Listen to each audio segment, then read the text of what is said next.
In this slide, I would like to share you a few equations that you need to remember to calculate the centroid for a few common area. So for rectangular here, so the equation that you need to remember is this one. So 1 over 12 b times a cubed, or 1 over 12 ab cubed. However, you need to understand that this inertia, moment of inertia calculation is actually based on the axis. If you need to calculate the moment of inertia on x-axis here, so it will become 1 over 12 ba cubed. And if you need to calculate the moment of inertia based on y-axis here, so the calculation will become 1 over 12 ab cubed. So you need to very carefully. If the y here, you will have the length of b from here to here to the power of 3.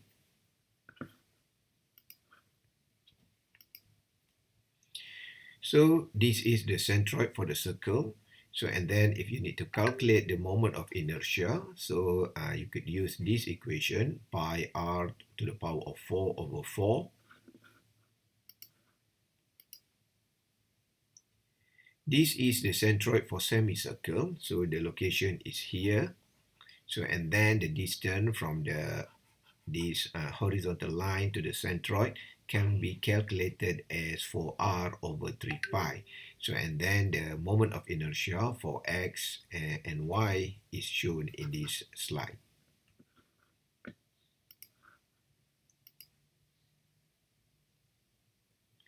So this is the centroid for triangle.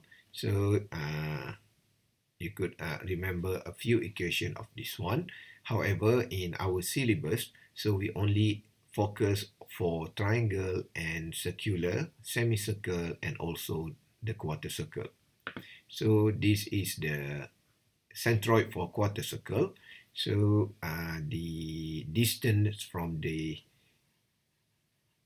vertical line here is 4r over 3 pi, and also the distance from the horizontal line is 4r over 3 pi. So I hope students could remember this equation.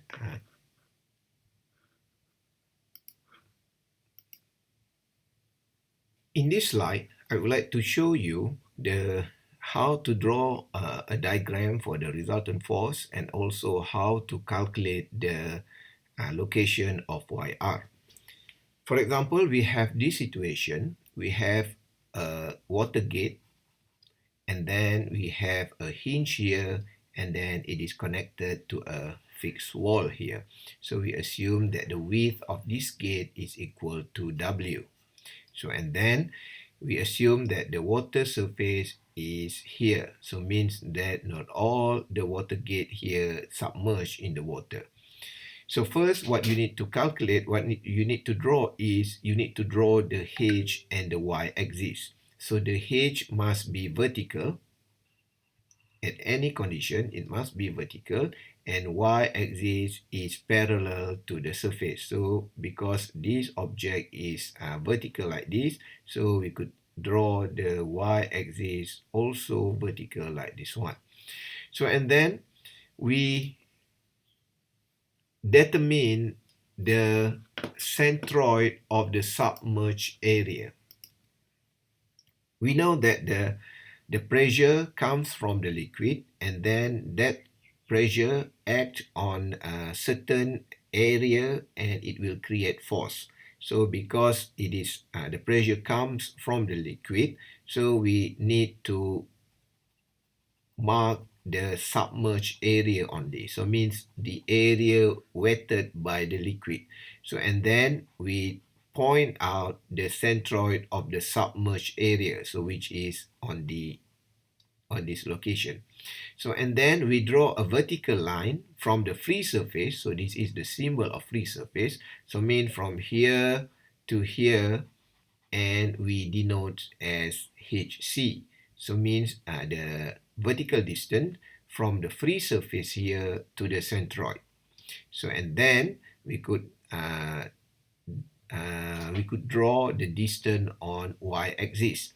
So y-axis in this case is vertical, parallel with the with the h axis.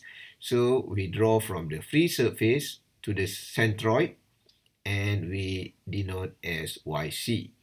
So and then we draw the resultant force here a little bit lower from the centroid, and then we draw a line on y-axis here, okay, from the free surface to the resultant force, and we denote as yr.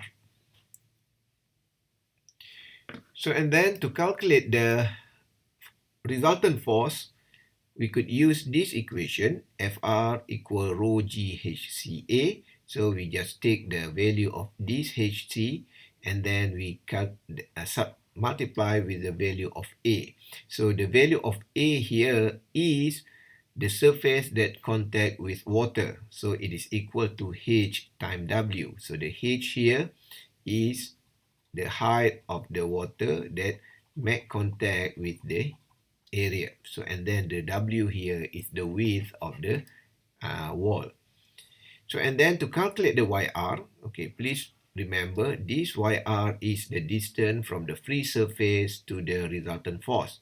So it is equal to I moment divide with YC times A plus YC. So in this situation, we could say that YC here is equal to HC, and it is equal to H over 2. However, this condition is not always correct. It is depend on the situation. So I will show you another diagram. So I hope you could understand how to take the value of HC, YC, and YR correctly.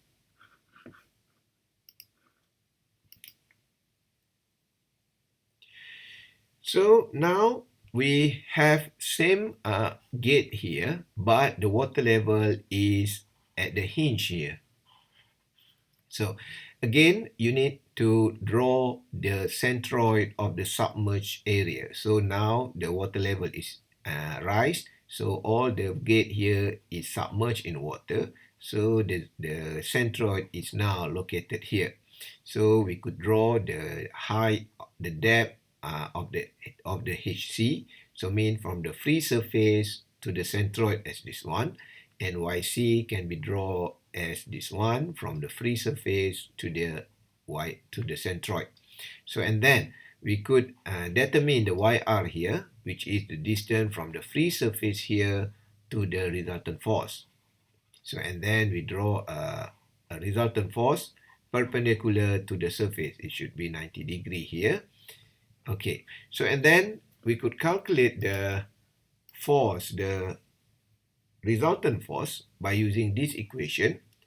So the common equation is the same, rho g hca, but in this situation, the hc is equal to h over 2. So it is h from the free surface, okay, to the bottom here, and we divide into 2 to get the distance of centroid, which is hc. So here the hc means the depth of water is equal to the L. L means the length of the wall. So and then the A here is equal to H times W, means the area of submerged area here. And the calculation of YR is equal of this one. So YR is equal to moment of inertia over YC times A plus YC. So in this case, again, it is same. YC can be equal to HC, and it is equal to H over 2.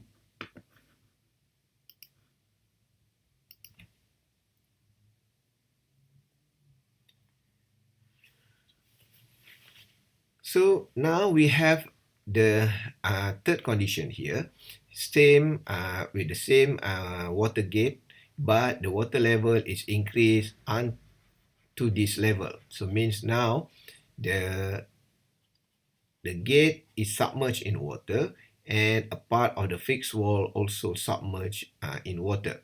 So in this situation, Normally, we will only discuss about force that act on the gate.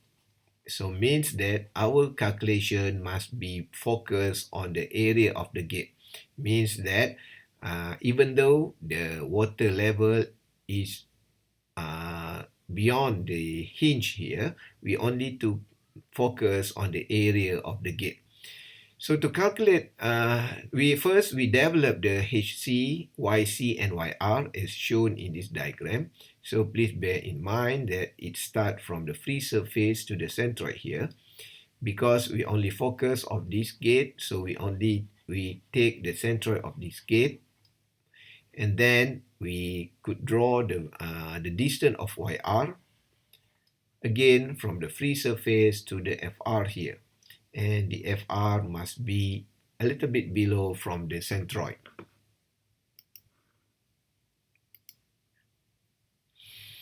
So, and then we could calculate the force by using this equation, rho g HCA, but this time, please make sure that you really understand the HC here is not H divided by 2. It is because if you calculate H divided by 2, you actually take the middle point of the water depth here. It's not the distance from the free surface to the centroid.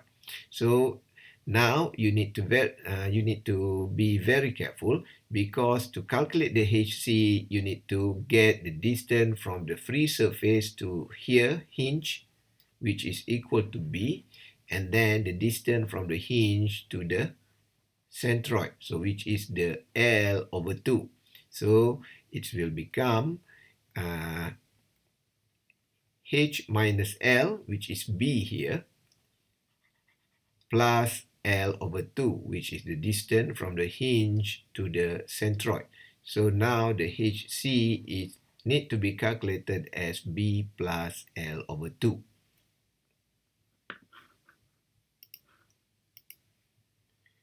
So, and then the A is the surface area that contact with water. Because we are focusing on the gate, so we only calculate the area of the gate. So it will become L times W. To determine the value of YR here, so we just use the equation Ix, moment of inertia, over YCA plus YC. So in this situation, it's still same. YC here is equal to HC because the plate here, the area here in vertical position.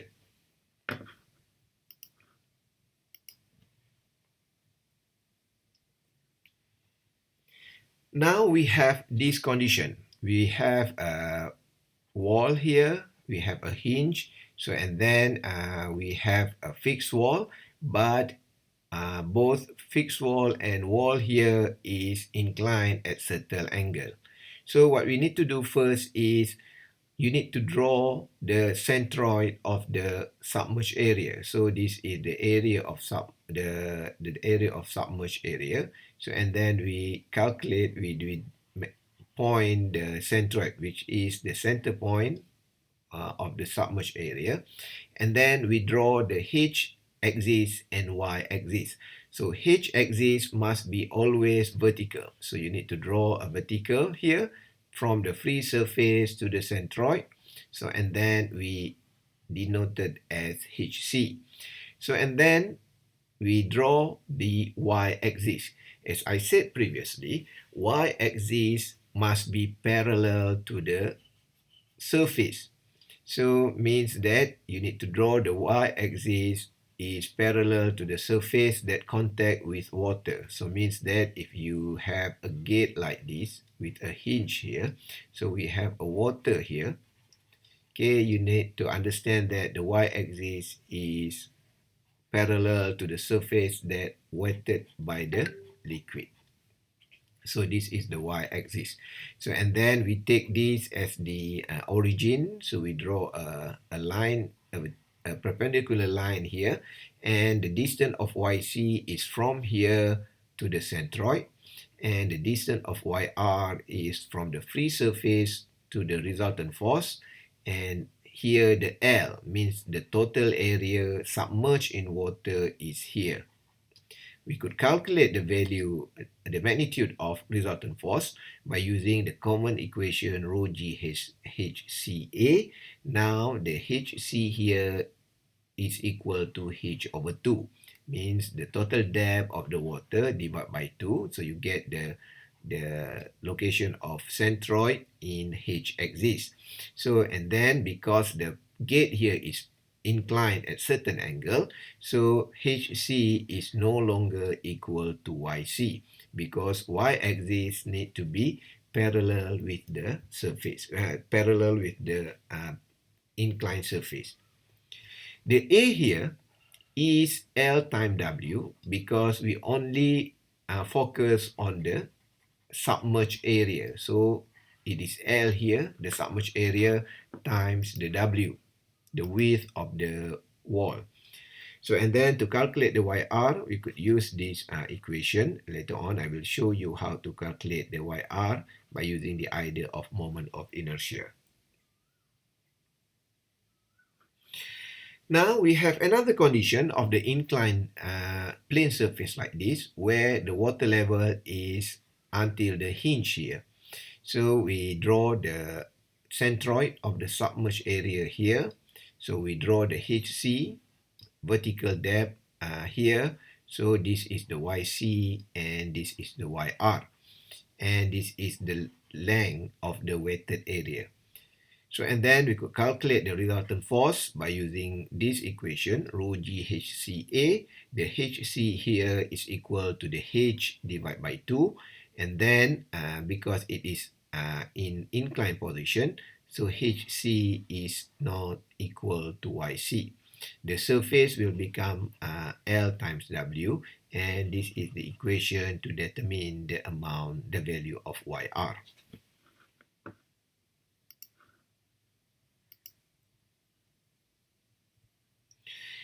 So we have this equation, we have this situation where the water rise until the fixed wall here. So again, because we only focus on the wall, so we just take care that we determine the submerged plane here, and then we point the centroid. We could draw the HC like this, and then we need to draw the YC and YR like this one.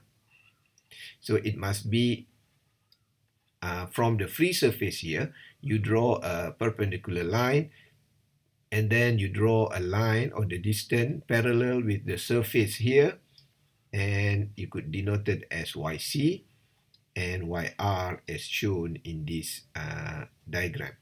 So the submerged wall area here is L only, okay, because the fixed wall here is not our focus area, so we could neglect the area of that fixed wall. So the equation is rho g HCA, and now the HC is equal to B plus C over 2, and it is not equal to H over 2. So please be careful about this one. And the HC is not same with the YC. The A is L times W. So we only consider the submerged aerial height here. And the equation for YR is this one.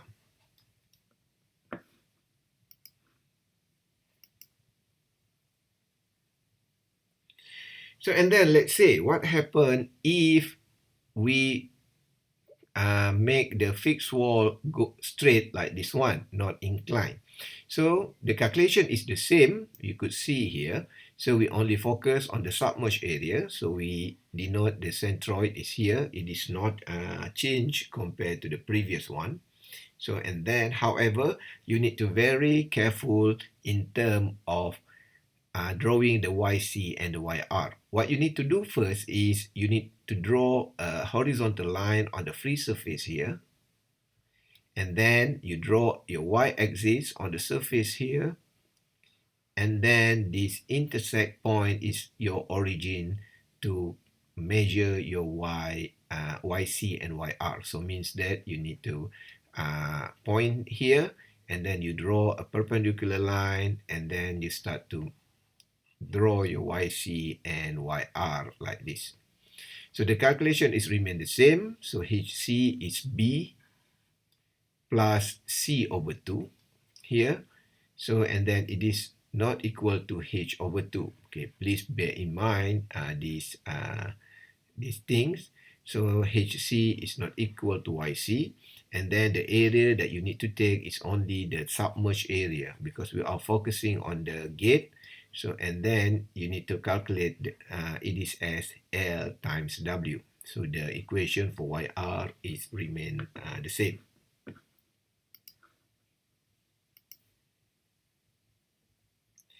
So, and then what happens if we have something like this? So the fixed wall is inclined at a different position. The wall is inclined like this. So, and then we have a brick wall here. So the calculation is remain the same, because the way you to start your y-axis is by having a horizontal line on the free surface here, and then you project the inclined surface here, and then this intersect will become your origin for your y-axis. So this is the centroid, this is the HC, this is the YC, and this is the YR. And the calculation of a force is rho GHCA, and then the YR is remain the same equation like this.